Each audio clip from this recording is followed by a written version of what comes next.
As classic cars go, this has got to be one of the most unloved. This is a Chrysler K car, but not just any K car, Case.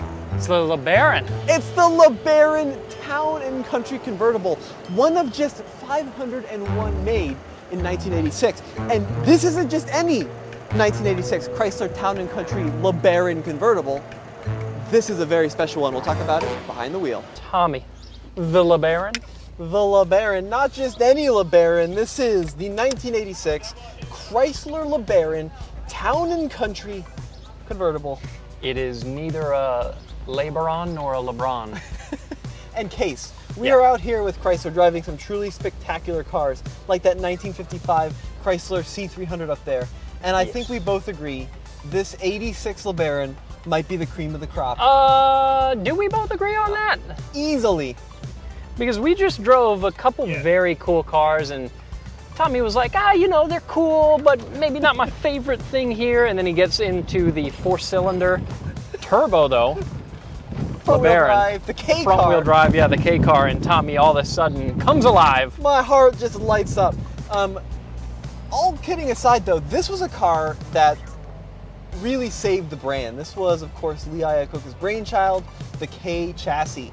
And the K car, was profitable for Chrysler for the first time in several years. And it's the car that brought him back from the brink. Yeah. And I think we both agree, this is the best of the best. This is of the K cars? This is the pinnacle. Sure. Well, and the K car was a really smart idea because it was a platform that could underpin a lot of different vehicles, and that was a pretty revolutionary thing. And it made it so that they could actually make money on building a lot of these cars. And as you mentioned, Lee Iacocca's brainchild. But not only that, this specific LeBaron was Lee Iacocca's car. Now, apparently, according to the historian here that manages a lot of these Chrysler vehicles, this one wasn't driven specifically by him as much, more so probably his children, but still one that belonged to him, which is pretty cool little bit of history about this one in particular. Look at your instruments, Tommy. Dude, this is peak 1980s. It's got the digital oil pressure, digital voltage, speedometer, all of it. And look at the mileage on this car. 2,761 miles. Yeah. So clearly nobody drove this car very much. This, Tommy, might be the only preserved K car. Case, What do you think? You're being too hard on the low Am K. I? I think I'm pretty sure I'm representing the majority when I speak this way of K cars. Look, these were a huge deal. Mm-hmm. Historically, the K car, like you said, did a lot for Chrysler, but they're not remembered as being the cream of the crop among cars in general. My dad used to drive a K car. Did you know this? His news station had an Aries K. And that was the only fond thing he had to say about the car, is that they had one. Yeah. Because you're right, these cars were known for being affordable. Yeah, they were they were known for being affordable, but it was a big deal when these cars came out, and they were very, very common. And it is true to say that not many of them have been preserved. Except for one. We are joking about this. This one. And the K car was very important for Chrysler. Yeah. Because of the minivan as well. Yeah. Because the original minivan ever, the first minivan ever in the US was based on the K platform. Yeah, so this platform was a really big deal. But these were not enthusiast cars or special cars that were driven lightly and on weekends. These were cars that were driven a lot because, like you said, they were affordable. They mobilized huge numbers of people. And because of that, there's almost none of them that are preserved. This one, at under 3,000 miles, is a pretty much unheard of thing. No, I can't remember. Were these front-wheel drive? Well, I wish it would say somewhere. Oh, look at that. Front-wheel drive. Yeah, it is front-wheel drive. They were really proud of that. Why did they do that? Why did they put the front-wheel drive thing on the dash? I also really like this radio that we've got. We're talking about this being a very accessible, inexpensive car. But look at that radio. We've got a lot of equalizer adjustments. It's also got a nice face.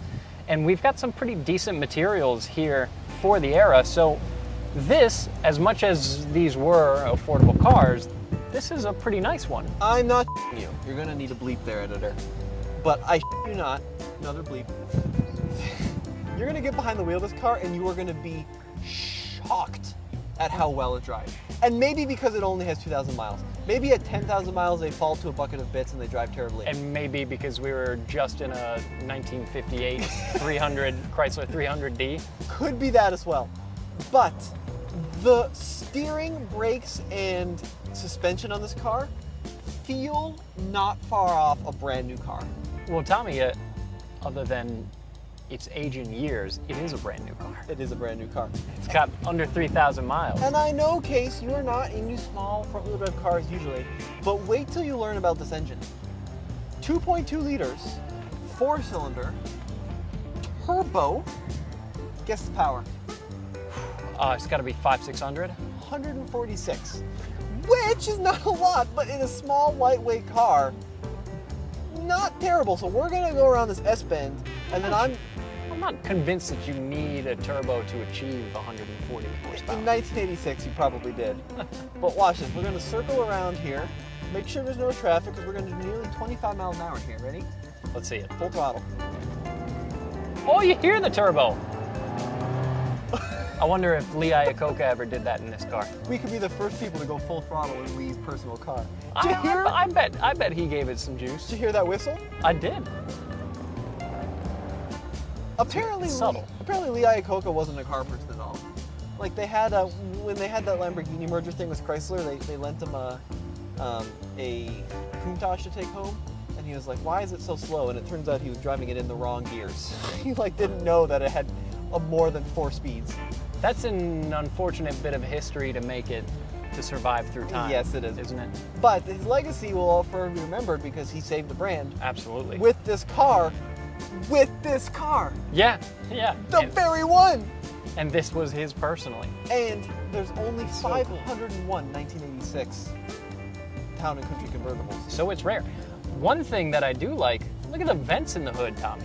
I'm telling you, Case, this right here, this is NASCAR. Well, it's not. It's not, but it's close. All right, let's show you the outside. Chrysler LeBaron. It's got big doors. Well, you get big doors for a big personality.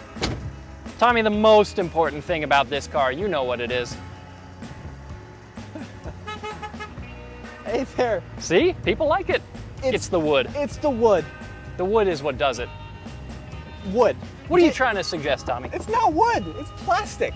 Look, you can actually see the little bits of molding here. Look at the fuel door. The vinyl is pulling up. You see that?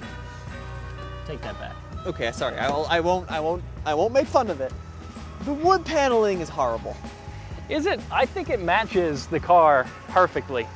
It's a look, and they've also got a 1948 Town and Country here that has wood on it. It's got actual wood on it. And much like my IKEA furniture, you see what they did there? They put simulated wood grain plugs to fill the little holes. But look, the front end of this car is very square with the chrome. This is kind of reminiscent, like Case was saying, to the 1940s Town and Country. It's got the wood paneling on the side, the Chrysler Corporation. It's got little vinyl here on the sun visors, the full tan and different tan interior. And then apparently this gold Pentastar is a remnant of this belonging to Lee. Yeah, he would use this to get into the Chrysler facility, and a gold Pentastar would get you in anything. I think we should try that. Yeah, should we try it now? I think we should take this car and see if we can get into the Chrysler facility. And this is really cool. We've got a little bit of fabric. Got your tonneau back here. Covering the top. Look at the pasted on center high mount stoplight. Yeah, and then you've got your fold away Chrysler emblem. That's where your keyhole goes. LeBaron. And look at the taillights. The louvered taillights. The louvered taillights. Awesome. Just the coolest. So, Case, I'm going to take the camera. You get behind the wheel of the LeBaron. We'll see what's what. Mark Cross. Oh, I forgot this is a Mark Cross version. Oh my, how could we forget the Mark Cross edition? Mark Cross was like the top of the trim luxury version of the LeBaron. I'm so stupid. How could we forget that, Case? You are a big LeBaron enthusiast. Take a look in the glove box, see what kind of treasures the Lee left us. Some of his parking tickets, maybe? Warranty claims. Manufactured in St. Louis. Oh, here we go, Case. This is the window sticker. This is the invoice. $16,000 Wow.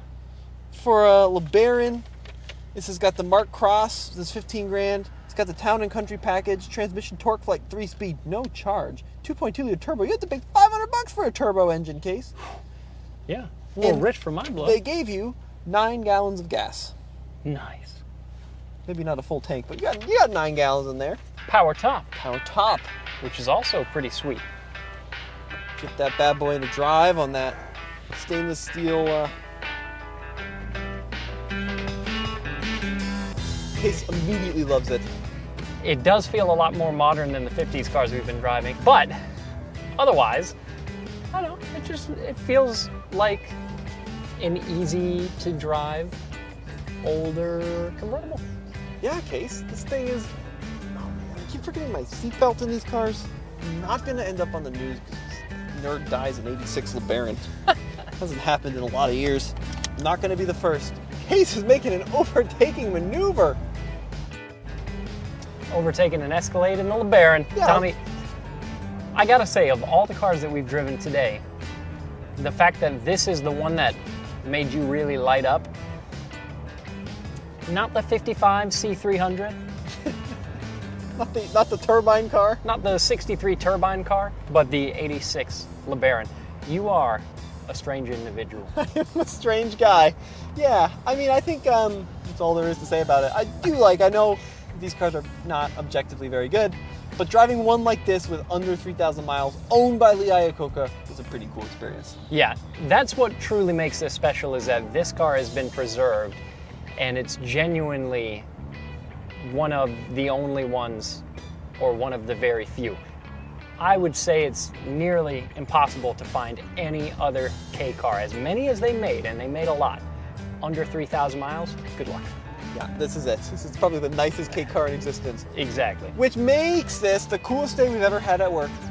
Because we will never, ever, ever drive another K car. Not because of the turbine car, Tommy. This is the coolest day because of the LeBaron. It's the 2,700 mile Iacocca LeBaron. This is a special day now. Mark this down in history books. Well, folks, let us know what you think of this K car. And if you agree with Tommy, is this really the bee's knees? Or is the turbine car cooler? We'll see you guys next time.